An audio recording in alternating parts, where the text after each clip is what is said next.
Olá, poderosos, professor Renato Martins. Vamos aí mais um vídeo de geografia. Então hoje a gente vai falar sobre a região norte do Brasil. A região norte é composta por 7 estados e é a maior região em extensão territorial do país. Ela ocupa cerca de 45% do território nacional. Então praticamente metade do território do Brasil é a região norte. E lembrando aí que é a região menos povoada do país, então maior extensão territorial das regiões com menor quantitativo de população. Então tanto população absoluta quanto população relativa da região norte são muito baixas.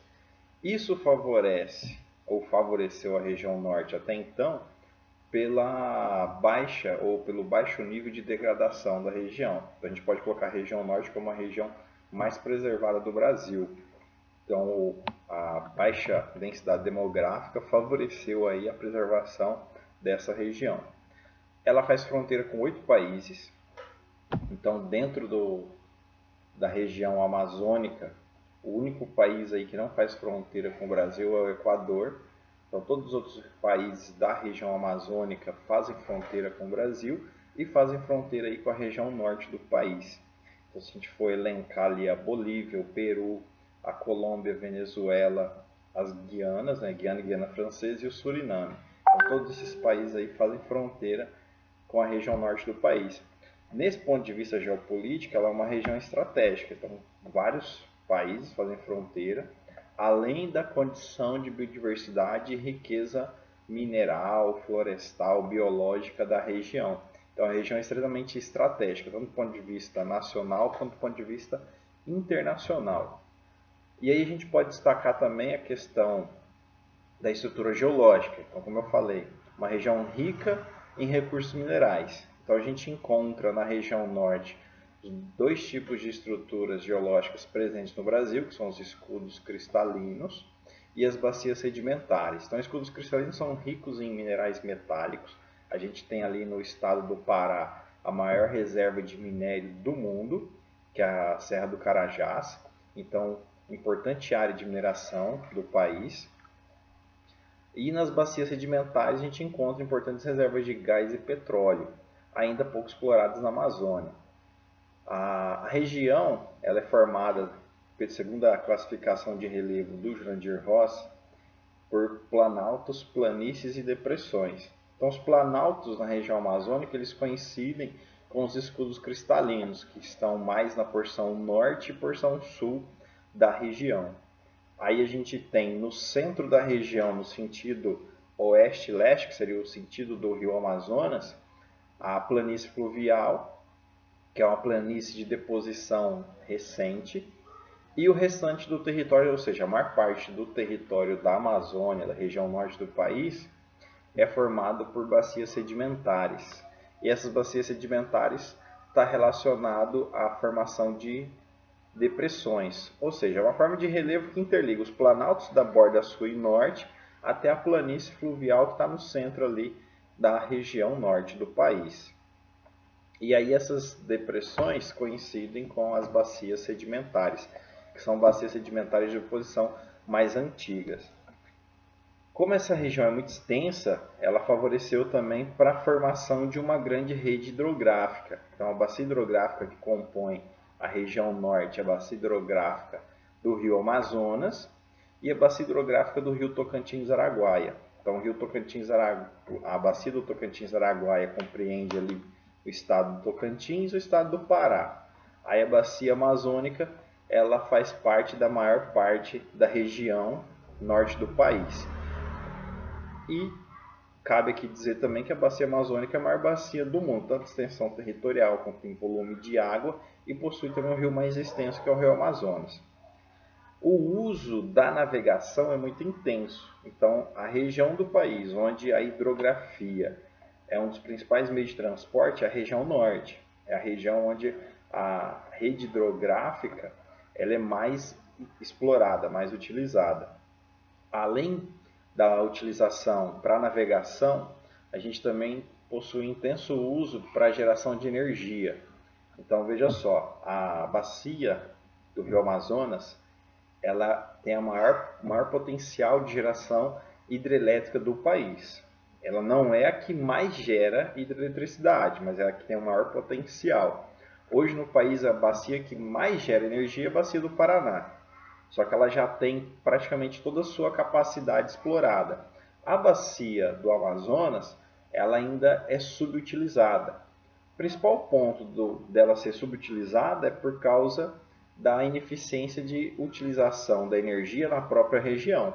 Só que vale lembrar, vale destacar que das 10 maiores usinas do Brasil, 5 estão na região norte.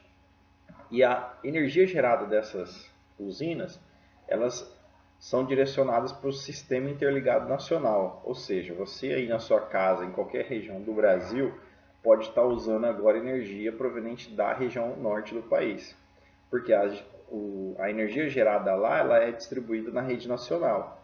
E se a gente for fazer uma análise da produção de energia na região norte, é a região que mais consome óleo diesel e gás para a geração de energia, proporcionalmente falando, né? Então, a região norte hoje tem um percentual muito alto ainda de energia por termoelétricas. Apesar de ter grandes hidrelétricas, a região ainda produz muita energia por termo, por causa da dificuldade de transporte de energia. Então, nem sempre essas hidrelétricas elas estão interligadas a uma rede local. Então, elas são interligadas à rede nacional e essa rede nacional nem sempre serve as cidades da região norte. Lembrando que a maior parte das cidades da região norte elas são conectadas pela hidrovia.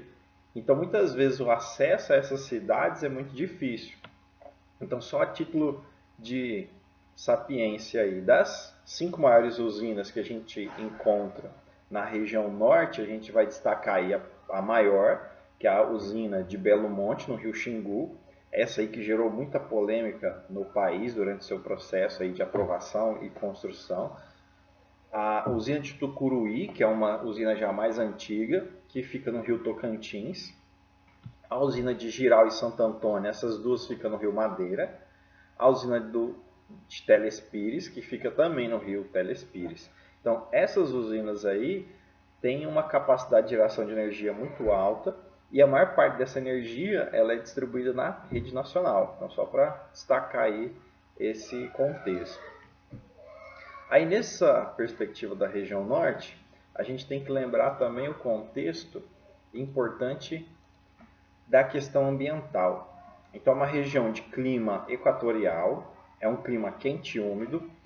Essa condição de clima equatorial está muito interligada à localização geográfica da região norte. Então, a região norte ela é cortada pela linha do Equador. Então, a linha do Equador ali atravessa 4 estados da região norte, o estado do Amazonas, o estado do Pará, Roraima e Amapá. Então, esses estados são cortados pela linha do Equador. Então, é uma região que tem uma intensa radiação solar e recebe a ação dos ventos alísios, ou seja, está na zona de convergência intertropical. A formação da zona de convergência intertropical, ela favorece a concentração de umidade na região. E aí a gente tem que destacar as duas massas de ar que atuam na região. A gente não pode esquecer da massa equatorial atlântica, que é a MEA, que leva a umidade do Oceano Atlântico para dentro da região norte, e da MEC, que é a massa equatorial continental. A MEC que é responsável aí pela distribuição de umidade por grande parte da América do Sul, não só no Brasil, mas da América do Sul. Essa massa de ar, a MEC, ela cria uma potencialidade maior de umidade devido ao processo de evapotranspiração que ocorre na floresta. Então, como a gente tem ali um clima muito úmido, com uma floresta que se desenvolveu muito bem na região, que é a floresta equatorial. Esse processo de evapotranspiração é muito intenso, então as árvores, o bioma como um todo, toda a vegetação, joga uma quantidade de umidade na atmosfera muito grande, formando os chamados rios voadores, então, que é o volume de água em estado gasoso, estado líquido, ali formando as nuvens, que se desloca por cima da floresta e leva a umidade até a região da Cordilheira dos Andes, contribuindo para a própria manutenção da bacia hidrográfica. E aí essa umidade ela é redistribuída por grande parte aí da América do Sul. A vegetação da região norte ela é formada basicamente pela floresta equatorial, floresta amazônica, e aí a floresta amazônica ela tem uma divisão em 3 níveis. Então a floresta de terra firme, floresta de várzea e igapó. Terra firme corresponde à maior área de extensão, que são as áreas onde não são alagadas, que é geralmente onde ocorre a intensificação do processo de desmatamento e queimadas na região amazônica. Aí nós temos a área de várzea. A área de várzea elas são alagadas durante o período da cheia. Na região do Rio Negro isso é mais intenso, o processo de formação da mata de várzea. Então os rios elevam o nível no período da intensificação das chuvas e cobrem extensas áreas da floresta. Então são as áreas de várzea. Durante a vazante, essas águas voltam para o leito normal e a floresta passa a ter então uma situação de normalidade ali em relação à distribuição das águas. E a vegetação de igapó são as áreas que margeiam os rios e a vegetação que está sempre coberta de água. Na verdade, as raízes estão sempre cobertas de água. Então, a vegetação mais úmida que se estabelece ali na margem dos rios. Então a gente vai ficando por aqui. Espero que tenha aprendido alguma coisa aí em relação à região norte e bons estudos.